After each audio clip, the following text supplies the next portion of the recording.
بسم اللہ الرحمن الرحیم۔ اللہ کے نام سے شروع جو بڑا مہربان نہایت رحم والا ہے۔ ماہ محرم کی فضیلت۔ سال میں 12 مہینوں کا تقرر کسی انسان کی کوشش کا نتیجہ نہیں، بلکہ جس دن سے اللہ تعالیٰ نے زمین و آسمان کو پیدا کیا اسی دن سے سال کے 12 مہینے مقرر فرمائے۔ چنانچہ اللہ کریم قرآن مجید میں ارشاد فرماتا ہے، ترجمہ کنز ایمان، بے شک مہینوں کی گنتی اللہ کے نزدیک 12 مہینے ہیں۔ اللہ کی کتاب میں جب سے اس نے آسمان و زمین بنائے ان میں سے 4 حرمت والے ہیں۔ یہ سیدھا دین ہے، تو ان مہینوں میں اپنی جان پر ظلم نہ کرو اور مشرکوں سے ہر وقت لڑو جیسا وہ تم سے ہر وقت لڑتے ہیں، اور جان لو کہ اللہ پرہیزگاروں کے ساتھ ہے۔ یہ سورہ توبہ آیت نمبر 36 ہے۔ قمری یعنی اسلامی سال کا آغاز محرم کے مہینے سے ہوتا ہے۔ محرم کو مہر ماس اس لیے کہا جاتا ہے، اس ماہ میں جنگ و قتال حرام ہے۔ یہ مہینہ 4 حرمت والے مہینوں میں سے ایک ہے۔ اس مہینے کی عظمت زمانہ جاہلیت میں یوں تھی کہ لوگ اس مہینے میں جنگ و جدال اور قتل و غارت گری سے اجتناب کرتے تھے، اور اسلام نے اسے برقرار رکھا۔ یہ مہینہ انتہائی فضیلت و عظمت اور عزت و برکت والا مہینہ ہے۔ اس مہینے کو تاریخ عالم اور تاریخ اسلام سے ایک خاص نسبت حاصل ہے۔ سرکار صلی اللہ تعالیٰ علیہ وآلہ وسلم کے فرمان مبارکہ نے اس مہینے کی عظمت میں مزید اضافہ کر دیا ہے۔ محرم اور روزہ۔ اس ماہ مبارک میں روزوں کا بہت زیادہ ثواب ہے۔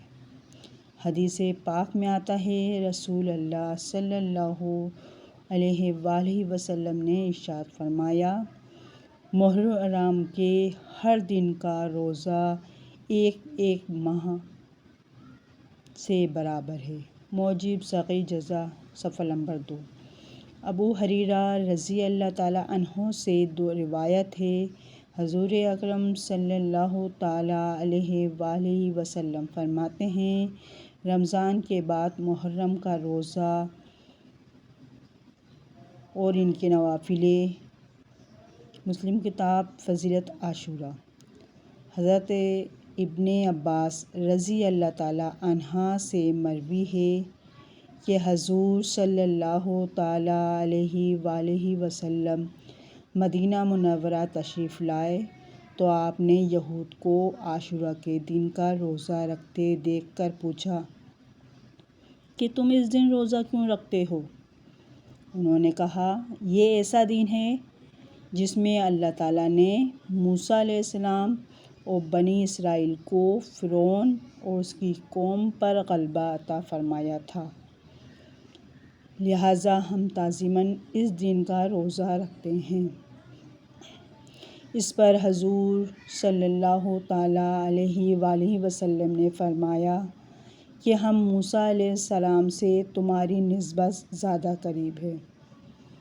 چنانچہ آپ سے بھی اس دن کا روزہ رکھنے کا حکم دیا۔ خصوصیات یوم عاشوراء۔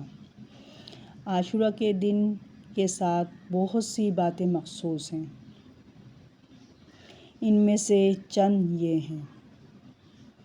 اس دن اللہ تعالیٰ نے حضور آدم علیہ السلام کی اجتہادی خطا سے درگزر کیا۔ اس دن انہیں پیدا کیا گیا۔ اسی دن انہیں جنت میں داخل کیا گیا۔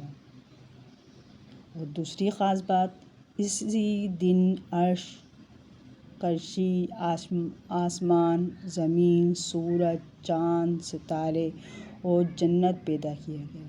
سبحان اللہ۔ تیسری یہ ہے، اس دن حضرت ابراہیم علیہ السلام پیدا ہوئے۔ اس دن انہیں آگ سے نجات ملی۔ چوتھا، اسی دن حضرت موسیٰ علیہ السلام اور اس کی امت کو نجات ملی اور فرعون اپنی قوم سمیت غرق ہوا۔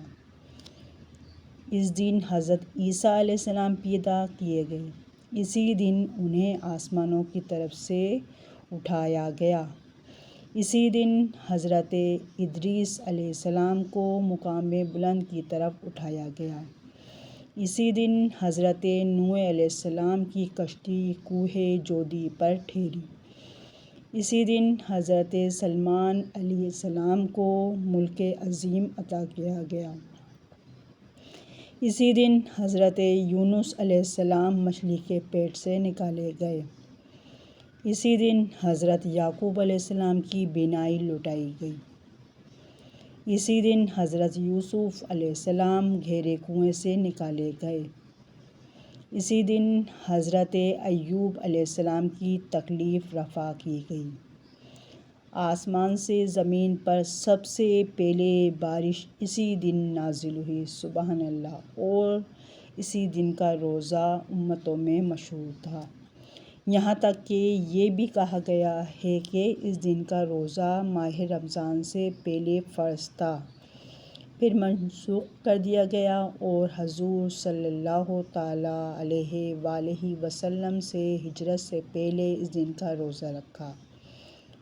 جب آپ صلی اللہ تعالیٰ علیہ وآلہ وسلم مدینہ منورہ تشریف لائے تو آپ نے اس دن کی جستجو کی تاکید کی، تاکہ آپ نے آخر عمر شریف میں فرمایا، اگر میں آئندہ سال تک زندہ رہا تو آئندہ 9ویں اور 10ویں کا روزہ رکھوں گا، مگر آپ نے اسی سال وصال فرمایا اور 10ویں کے علاوہ روزہ نہ رکھا، مگر آپ نے اس دن یعنی 9ویں اور 10ویں اور 11ویں محرم کے دنوں میں روزہ رکھنے کو پسند فرمایا۔